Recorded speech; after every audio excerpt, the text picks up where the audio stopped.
Jay here for Stretford Paddock. Rangers 0, Manchester United 2. A nice little pre-season win for those beautiful Reds. Joining me for the review is Mr. Joe Smith. Make sure you are getting involved in the chat and the comments and hit that like button. Joe, a pretty good day at the office, shall we say. We're going to get into sort of some of the other players in a minute, but the main talking point ahead of the kickoff was Leny Yoro. Yeah.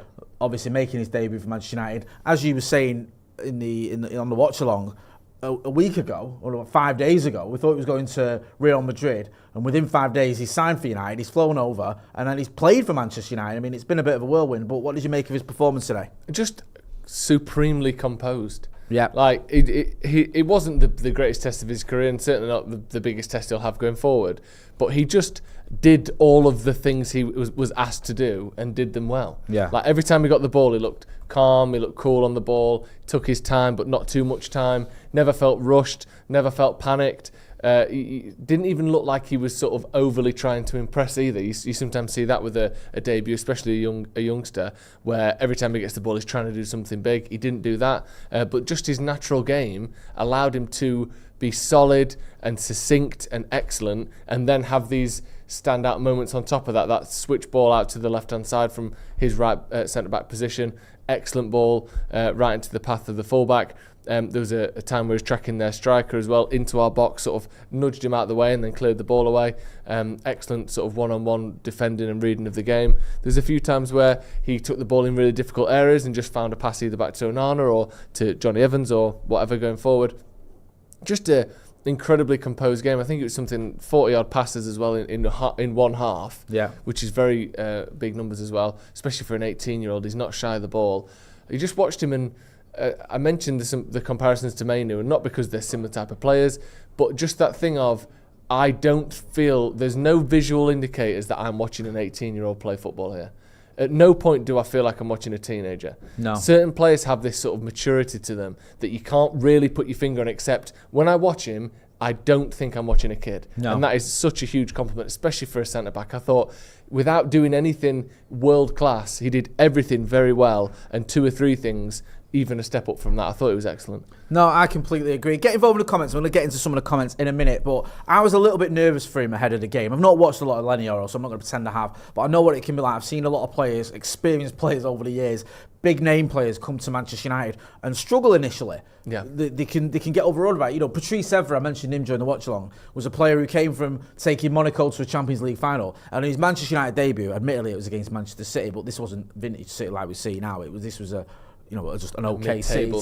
Yeah. He had an absolute stinker, and everyone was like, "Oh my God, who have we bought here?" Because it was just sort of the occasion and playing for Manchester United. And I was a little bit concerned that you might see some of that from Leny Yoro, just in a new club, big money signing. It might take him a little while to find his feet, but straight away, everything you've said, I completely agree with. He just looked assured. He had that level of maturity. I think you said it during the watch along. It's that kind of maturity that you associate with Kobbie Mainoo, where you've got a youngster who has, barely played top-level football, but looks like he's been doing it for the last 10 years, just as soon as he's into the team. We saw it with Kobbie Mainoo at Goodison Park. We saw it in the last pre-season, if you remember, against Arsenal in New Jersey, and we've seen it today with Leny Yoro. I know the circumstances are a little bit different because Leny Yoro was a big money signing, but they're of a similar age, and he absolutely smashed it, and I can't pay anyone a higher compliment than that. Loads of people in the comments in the chat get involved. Russell Hope says Yoro was brilliant. Glenn F says Lenny leads the way. Ad Vates says Mount, Yoro, Ahmed were mint. I'm going to get to Amad Diallo in a minute. Yeah. Ross Murphy says he's 18 and plays like he's in his prime. 20s, low-grade comic collectors global says just watched your interview about your past, Jay. Thanks, so proud of you, brother. Thank you, I appreciate that.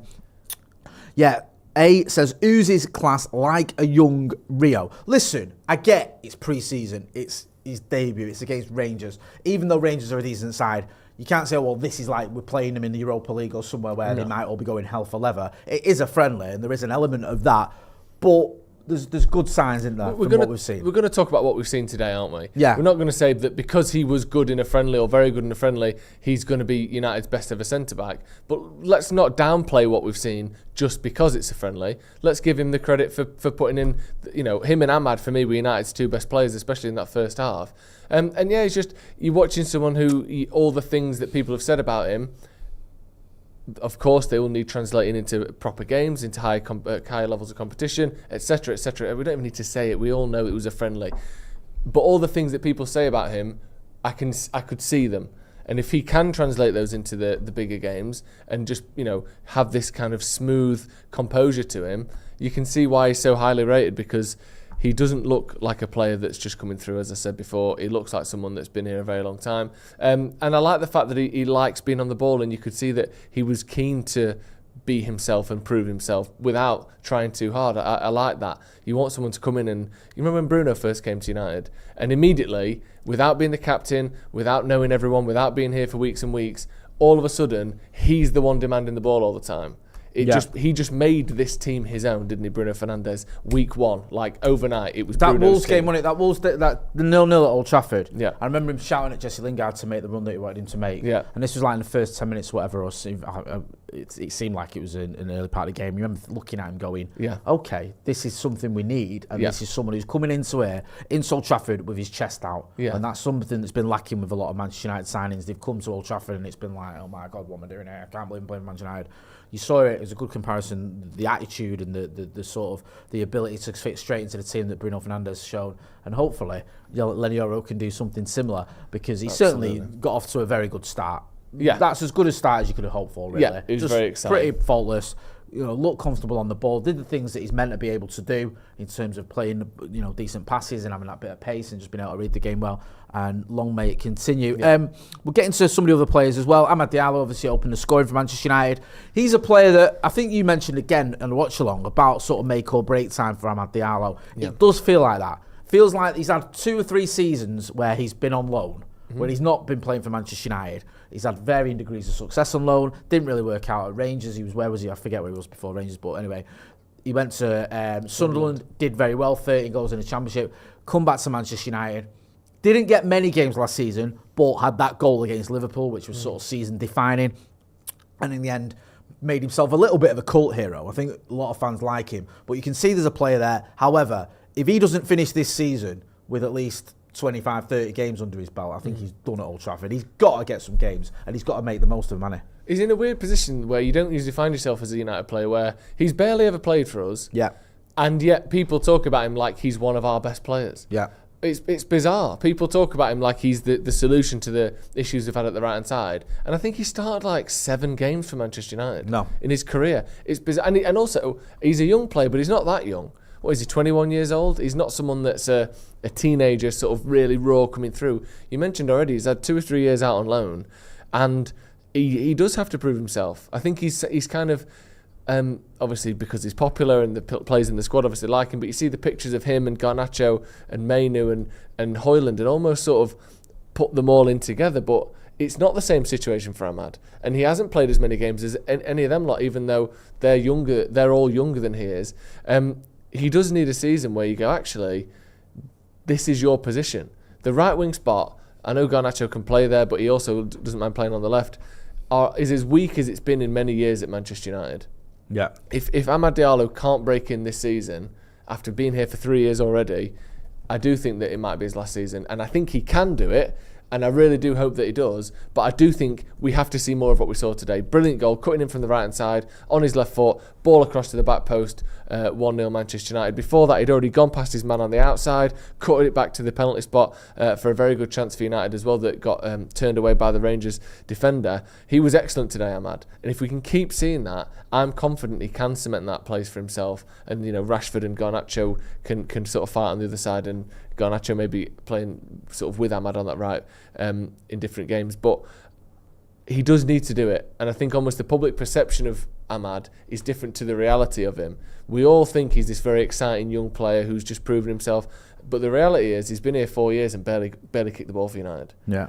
That, or 3 years. That's the truth of his career at Manchester United, and that has to start turning around this year. But I think he can, and games like this will only put him higher up in the manager's thoughts. Yeah, I agree. I mean, like you say, he's games like this, making the most of those opportunities you get, and also I feel like we're in this sort of position now where Erik ten Hag is probably looking at Anthony and gone, it ain't happening for you. No. I also think Erik ten Hag's in a stronger position with Anthony, where he can kind of not play him and not get grief for it. I think in the first season, especially in the second season, people looking at you going, well, you paid a lot of money for this kid.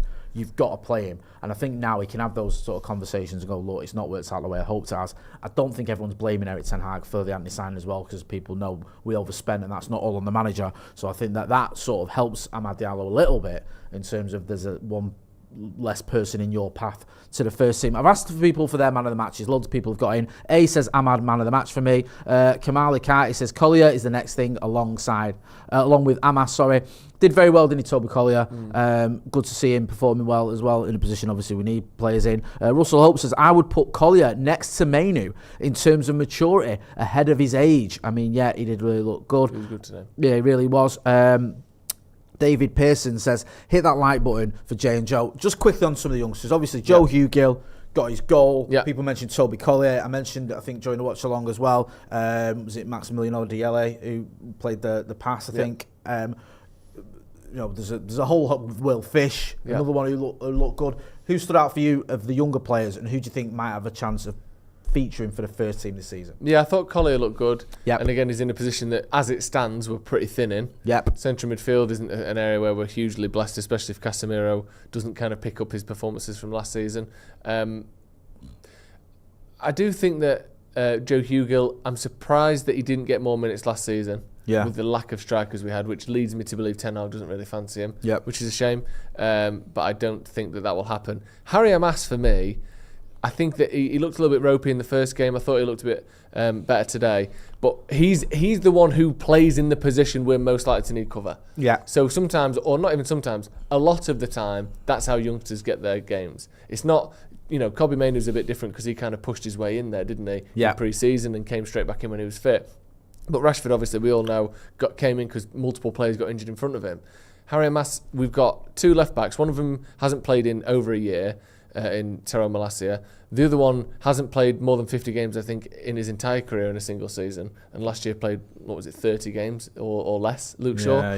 Yeah, he missed a big chunk of the season, didn't he? Yeah, there's not many rumours of us signing a left-back.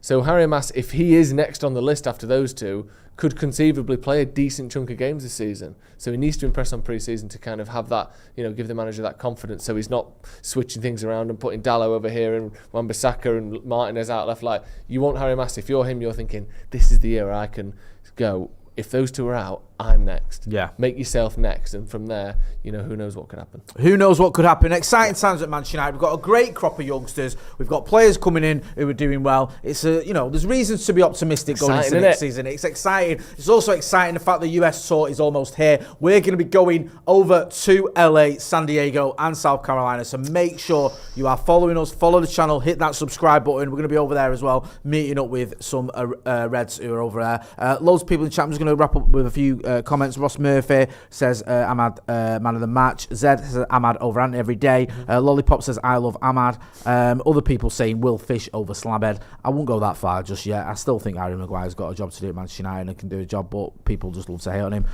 Vicky says there's a reason why I love French defenders. A says future is bright indeed. It really has. Joe, always a pleasure. Thank you. Sure. Make sure you go and check him out on Sloppy Joe's. Make sure as well you are hitting like, share and subscribe. That's been Joe Smith. I'm Jay Motti. This has been a review of Manchester United's 2-0 win over Rangers in pre-season. The games that really count. Thanks for watching.